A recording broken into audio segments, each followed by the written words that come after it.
Howdy, my name is Emily Garcia, and today myself and my partner Brianda Resendes will be talking to you about humoral immunity.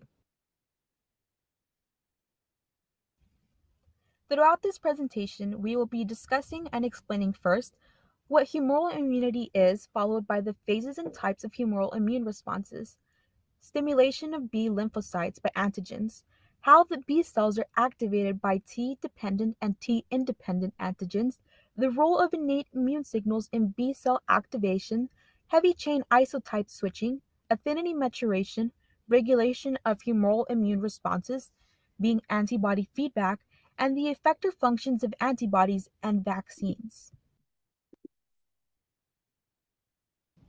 So, what is humoral immunity? Humoral immunity is an adaptive immune response that is exhibited by the B cells' generation of antibodies. It grows in the bone marrow. B cells can proliferate into plasma cells that can then become antibodies. When the B cell receptors and the antigens bind, antibodies are created. Antibodies that attach to extracellular microorganisms and their toxins are the basis of humoral immunity. Phagocytes in the complement system neutralize or seek out and destroy these microbes.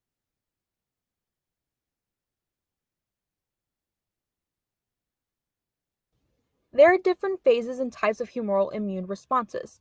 The phases of humoral immune responses begins with a microbe coming into contact with naive B cells, which then activates the B cell, leading to colonial expansion, proliferation, and differentiation into several plasma cell subtypes. A B cell with IgM can develop into an antibody secreting plasma cell. A B cell with IgG can develop into an isotope switching plasma cell. And a B cell with high affinity Ig can develop into a memory cell to affinity maturation plasma cell with high affinity IgG. The best way in which this process can be summarized is in four steps or phases. Number one being naive B cells can express membrane IgM and IgD. Second, activation by antigen and co-stimulation. Third, proliferation of antigen-specific B cells or colonial expansion. And four, differentiation into effector plasma cells. So, how are these B lymphocytes stimulated by antigens? When B cells in the spleen, lymph nodes, and mucosal lymphoid tissues detect antigens, humoral immune responses are set off. Membrane Ig receptor clustering brought on by antigens result in the transmission of biochemical signals via receptor associated signaling molecules. B lymphocytes have a receptor for a complement system protein that sends signals to activate these cells. Innate pattern recognition receptors are activated by microbial compounds, which will then directly activate the B cells. Antigens that require the help of T cells for B cell activation are thymus dependent or T dependent antigens. Antigens that can stimulate B cells without the help of T cells are thymus independent or T independent antigens. It is important to note that the T helper cells will need to be activated before they can interact with the B cells. So first, the naive T helper cells will be activated by an antigen-presenting cell, like a dendritic cell. The dendritic cell will present the antigen to the naive T helper cells. Interestingly enough, then the B cells can act as the antigen-presenting cell that will present the peptide to the T helper cell, activating the B cells. What is the role of innate immune signals in B cell activation? Microbes are coated with C3 fragments as a result of innate immunity, which activates the complement system. Complement receptor type 2 is a C3d receptor that is expressed by B cells.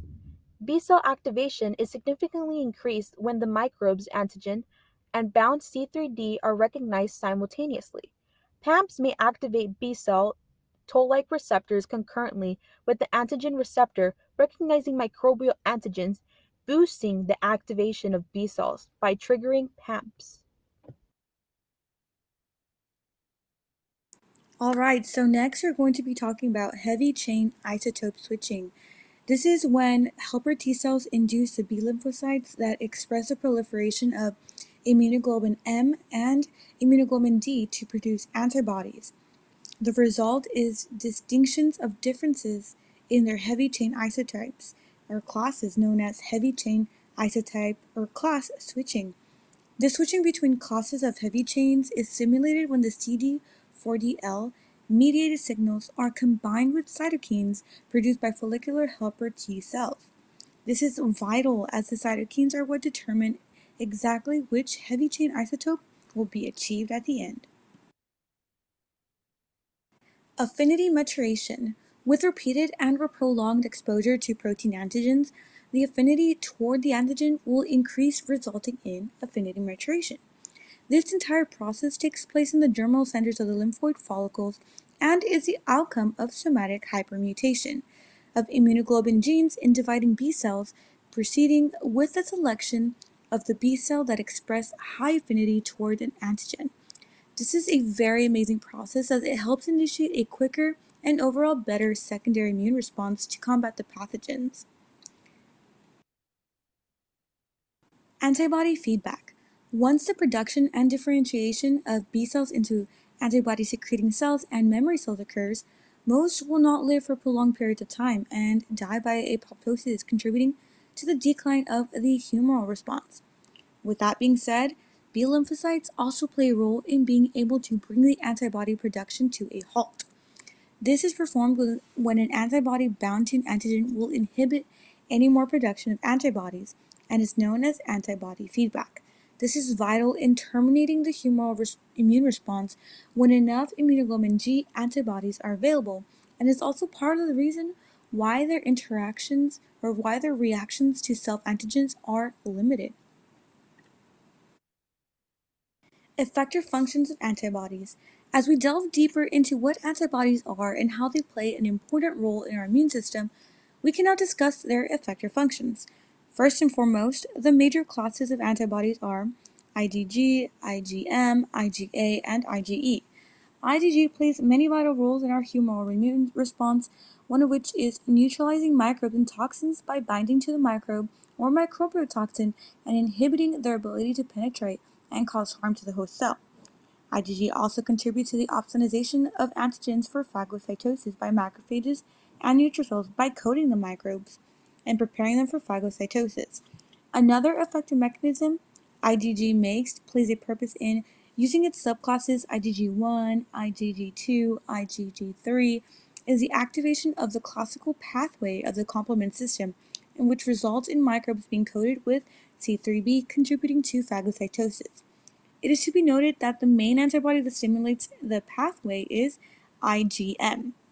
Another feature of IgG is its involvement with antibody-dependent cellular cytotoxicity moderated by natural killer cells, where natural killer cells attach to cells coated by IgG to destroy them. Almost, but not the last of the many effector functions IgG has, is also neonatal immunity, contributing to the transfer of a mother's antibodies through the placenta or gut into the fetus.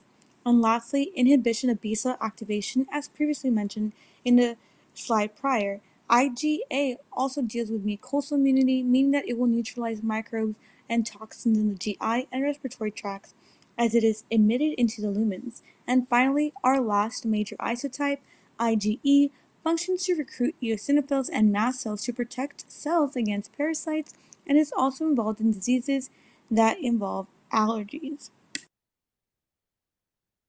Vaccines. At the end of this long and enduring process our bodies undergo to reduce and get rid of infections, it is rightfully said that vaccination can be of great help as it stimulates the adaptive immune response to fight against specific microbes by exposing the body to non-pathogenic forms or units of infectious agents.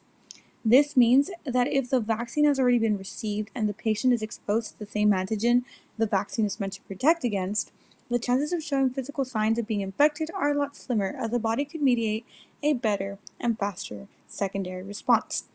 There are many different kinds of vaccines made available, each with their own pros and cons. There are attenuated vaccines, which are generally made up of microbes that are treated so they lack the pathogenicity but can still stimulate the immune system with their antigenicity and infectivity mechanisms. There are also subunit vaccines that are made up of proteins and polysaccharides that microbes are made of. Conjugate vaccines are for those microbial agents made of polysaccharides that cannot induce T cell help, so they are then coupled to proteins to elicit this interaction. The synthetic vaccines are produced with recombinant proteins, so this is a lab synthesized. Moreover, there are viral vectors where the microbial antigens are inserted into the viral vector, so it infects the host cell to produce antigens intracellularly. And finally, there are DNA vaccines where the individuals are vaccinated with microbial antigens in a bacterial plasmid that encodes the DNA, with the host antigen presenting cell ingests and produces antigens intracellularly.